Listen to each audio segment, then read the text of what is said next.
What's up YouTube, and welcome to the Anabolic Outpost. And throughout the history of the Anabolic Outpost, I have made a variety of different recipes, with many of them either being originals or spin-offs of recipes that I've seen and tried and wanted to edit them to the way that I like them. But until now, I have never just taken a recipe and made it right here for the first time on this channel and gave my honest review and thoughts on the recipe. And the other day, a subscriber actually commented and asked me to try this recipe out and review it on my channel, and I actually thought that would be a great video idea, and if you thought the same way, consider liking and commenting to let me know what you thought. And if you are the person that suggested this to me, I appreciate that as well. And the recipe that I am actually referring to is from Greg Doucette's Cookbook 2.0, and it is for chocolate chip brownie cookies. I had bought this book right when it came out, and I have tried a variety of different recipes throughout this book, but I have never gotten around to trying this one, and since he suggested that, I thought this would be a perfect opportunity. And let me just go over what he calls for in this recipe. The first ingredient is going to be protein powder, and obviously he recommends that you use his, but as always we are going with PE Science, and I'm obviously going to use the chocolate cupcake protein powder as that goes best with this overall recipe. The next ingredient is powdered peanut butter. I got PB Fit. Greg's got PB2. It's really all the same. Next up we got flour. You can't have a brownie recipe without cocoa powder, and Greg believes this as well. Your sweetener of choice, I'm going to go ahead and go with sucralose. Baking soda, which I do think is kind of interesting for a cookie recipe, and I'll explain later. And for the wet ingredients, we're going to have 1 whole egg. Milk or water, this is really just used to mix in for the PB2. And the last ingredient is going to be unsweetened applesauce. And the first step he calls to do is going to be to mix the dry ingredients together. And the first thing I'm going to add in there is going to be 50 grams of the protein powder. And like I said earlier, it'd probably be a little more authentic if you used his, but I'm not really that concerned about authenticity. Next that's going in is going to be the flour, and he calls for 16 grams, which I think is a perfect amount. As with anything, it's all in moderation, and just 16 grams of flour isn't going to kill you, but make just that extra difference in the taste of the recipe.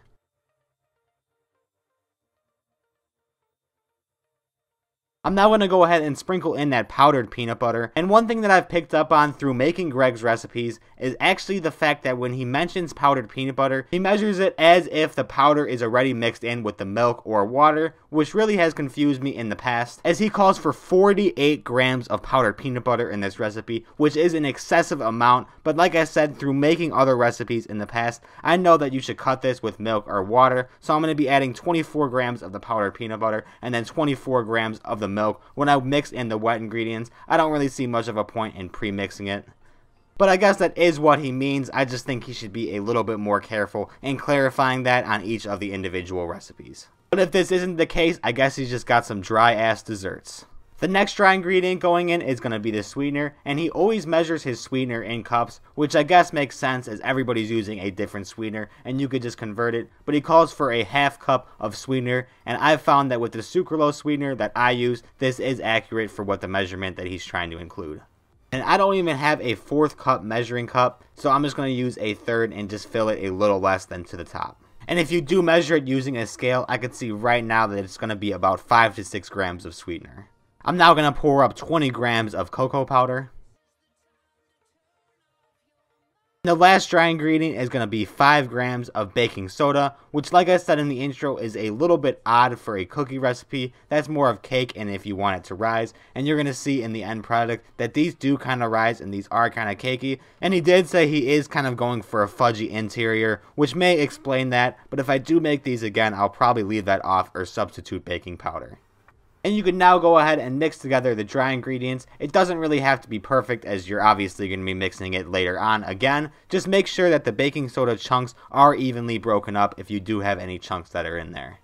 It's now time to move on to adding in the wet ingredients, and he specifically says to mix it into a separate bowl, which is what I'm going to do by starting off cracking that egg into the bowl. I'm now going to pour up 24 grams of milk to match the 24 grams of the powdered peanut butter. Like I said, you could use whatever milk you want. You could even use water. It's just to have some extra to dissolve that peanut butter. And the third and final wet ingredient I'm adding into it is going to be 30 grams of the unsweetened applesauce. Use this stuff countless times to replace butter or have the same purpose of butter in recipes. And good on Greg to recognize that and add that to this recipe. Pulling this info straight from the book, we're going to go ahead and mix up the wet ingredients just like we did with the dry ingredients, ensuring that the oat is evenly broken up and distributed nicely with the applesauce and the milk. Now would be a good time to go ahead and preheat your oven. For these cookies, he calls the temperature to be 350 degrees.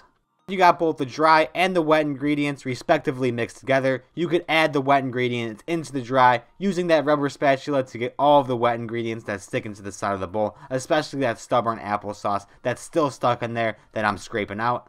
Go ahead and take out your electric mixer for this one. You're going to have a hard time if you do not do so. He doesn't specify, but obviously he should. Anything with brownies you're going to need an electric mixer for, as all that powder is not even going to come close to dissolving with the minimal amount of liquid that's supposed to be in there. You go ahead and go to this for a couple minutes, and like I said, it is going to be pretty dry, but trust the process and work it for a while until you are confident that everything is evenly mixed.